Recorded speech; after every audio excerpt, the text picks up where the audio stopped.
Okay, folks, Egor's Garage here. Let's do the clutch on all of the Honda automatic, not shifting, because you still have to shift. But anyhow, this is the famous clutch. And here is the original C100 engine. Okay, so this is the clutch that Honda came out with in their very first Honda Cubs. And as you can see, look at the similarities. This is actually a 125, but then the 90s, the CM90, which is the push rod engine, which is this one right here. That one's identical, and this is 90 cc's. And then the overhead cam engine, like we're looking at right now, is still using that same clutch. Okay? A couple of things that are really important. This goes in the outer case. What happens is, as you move this lever, or you move your foot, I should say, on the other side of here, this lever moves. We did some demonstrating on that. It changes the gear, or moves the shifter on. This is the one for the Honda 50, so it doesn't fit down in there, but basically the same. But you can see, let me get this thing in position. Why isn't it? Anyhow, as your foot moves, if I can move that far enough, I don't know why it's not. Then what happens is it twists this lower portion, and you can see the ramps on it. Okay, and this bearing here sits on those ramps, and then this has a corresponding bearing. Sorry, because the pieces are looking so sad. This has a corresponding in those dimples. Okay, this goes in the outer case and is held still by this pin, so that when you move this inner portion, see if I can get this action, you'll see that what happens is, come on, cooperate, this goes up. See how it goes up and it's lifting up? Well, if this was captured in the cases, it would be driving the clutch down. And that's what unloads the clutch. And I'm going to take it apart and show you how all the pieces work. But if this was just a regular hand clutch, then as you pulled your hand in, you're actuating these ramps and causing this to be driven down, straight down, and unloads the clutch plates that are inside of there. And that's kind of what I've done with this bike. I've actually put the hand clutch cover on the automatic clutch engine. Okay, so I'm going to have an automatic clutch that you actuate with your hand, but you can stop and sit in any gear and it'll still run. Okay, let me put you up here, and we're going to start taking this thing apart. I got to make sure I keep you in the field here. All right, so none of these parts are bolted down, and so, one last thing too, for the CT90, I'll show you this. These parts just lift off easily. For the CT90, there's a plunger and a spring in the center here. Okay, and that plunger corresponds with this hole right here. That's super important because oil comes up the casing and goes in right there and is driven straight the way through into the center of the clutch. And I'll show you why in a second. Here's the bearing that carries that. Let's put these pieces over here. Okay, this of course doesn't have the screws in it, but what happens is once the oil gets into this cavity here, then it's centrifuged. When you take these apart, you're going to notice that there's a clay-like material inside of here. And that's the garbage that was in your oil that was centrifuged out and sticks to the outer surface. Okay?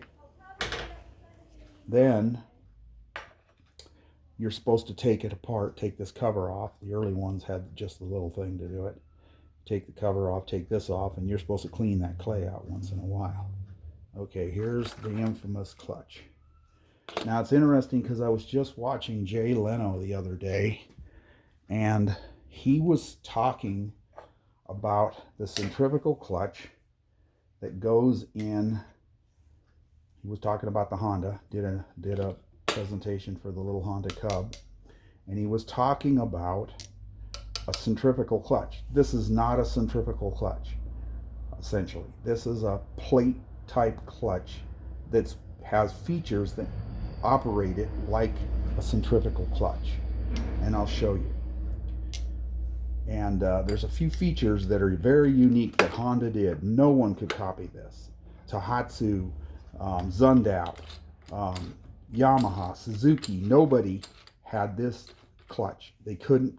This was all patented, so nobody could use it. And if you'll notice, this moves in one direction but not the other. It locks up. Without this feature, you couldn't start the bike. It would be just an automatic clutch that would operate with the weights inside of it, and you could use your foot to disengage it if you were rolling. But there would be no way, because this would always remain loose. So this is one of the features. This little ramp that's in here is one of the features that makes this so ingenious. Okay, let's take it apart real quick and let's take a look at some of the, I'll show you some of the ways.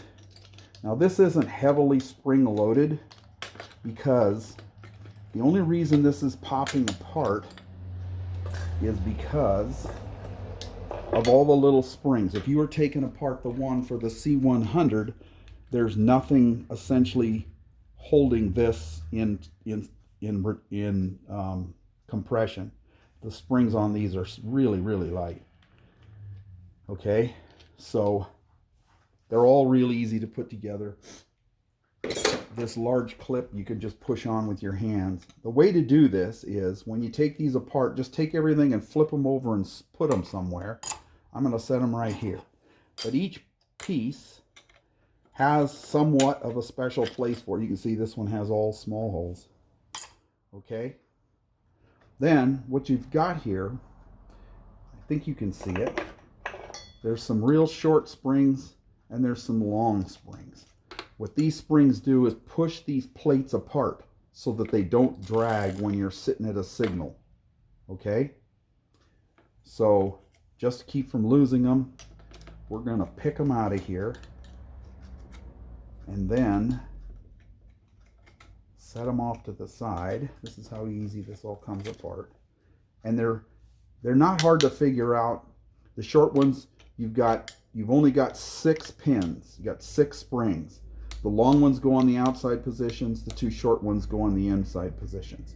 If you take this apart like I'm going to show you, then you'll not lose the positions for those little springs. All right.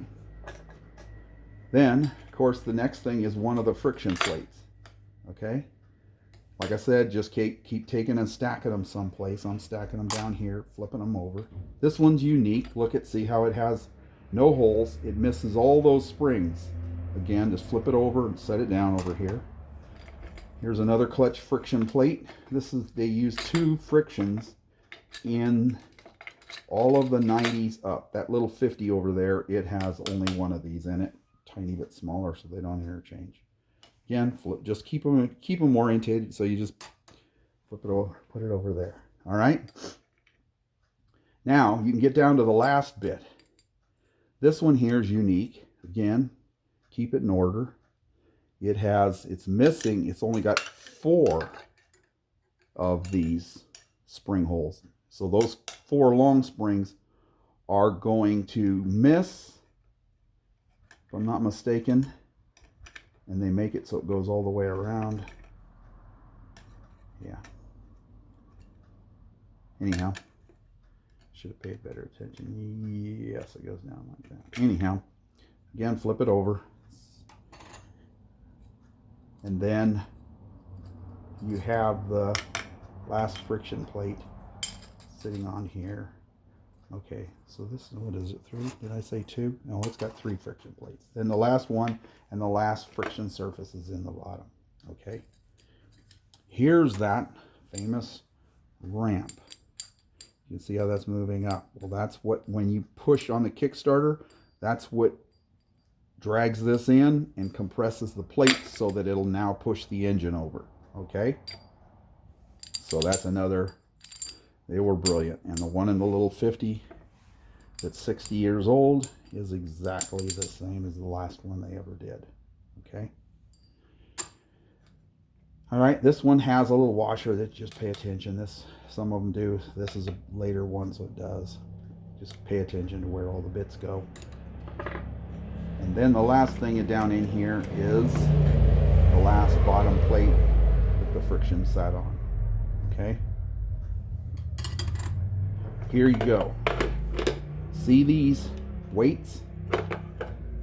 When you twist the throttle, these weights are all in this position. Let's see, this, yeah, this position. Okay, then they're right. They're all in this position. And then as this starts to spin faster and faster, the heavy end out there is going to want to move out, and see how these are moving up? See how this, and what that does, that takes that whole clutch pack that we just took off and compresses all those plates together and takes and pushes the bike off. This is a big engine, so they really have a lot of weights in this. If you take your 90 apart, you're only going to have, oh, maybe 5 or 6. So they did do a little bit of changes in them. But anyhow, you can see that, and see how this comes up. And so that the part on the inside there is the heavy part. When this starts spinning faster and faster, that heavy part wants to move over, and the harder and faster this spins, the more that it compresses those clutch springs. So the springs, and I'm not going to take this part apart, but there's 4 regular looking clutch springs behind this apparatus. And that is essentially a standard hand clutch. So if you were working on a hand clutch bike, that would be something that you would have to unload in order to get this apart. But in this one, it doesn't factor in when we're going this far, because this is the part that works like you're pulling your hand in, or you're moving your foot. And like I showed you with those, with the little balls on these ramps, twisting this and putting the balls up the ramp, that drives the clutch in and unloads the plates another way. So you can use your foot to unload the plates. You can you can stop the bike and idle the engine, and all these things will go to the neutral position, and this will slip, and you'll sit at a signal until you give it gas to take off. And then these weights come into play. And then the only other portion of this that's unique, of course, like I showed you, is this ramping effect that's in the other part of the clutch that makes it so you can start it. Without this, you couldn't start the bike. So, what do you think? Did I miss anything? Don't think so. But all these components are pretty simple. This clutch is pretty sad. This engine actually sat in a river for quite a few years and kept filling up with water and going down, so it's pretty rough. But anyhow, I hope this makes it easier. I hope I got everything and didn't miss anything. We've looked at this before. And this is the same clutch that's in what they call the 2-star engine. And I have one over here, and this is one of the very first little Honda Cub motors. You can tell by this large boss. The earlier one had a rubber mounting in there, and what they call the 2-star. This is the different adjuster, the early adjuster. This clutch is what's inside this bike. So essentially all Honda did is move this thing through time. I suspect the brand new Cub has something that would look pretty much like this. I don't think there's any other way that they could do it. Anyhow, enough of this. I hope this helps. Let me know if you need anything else to see, and we'll talk with you later.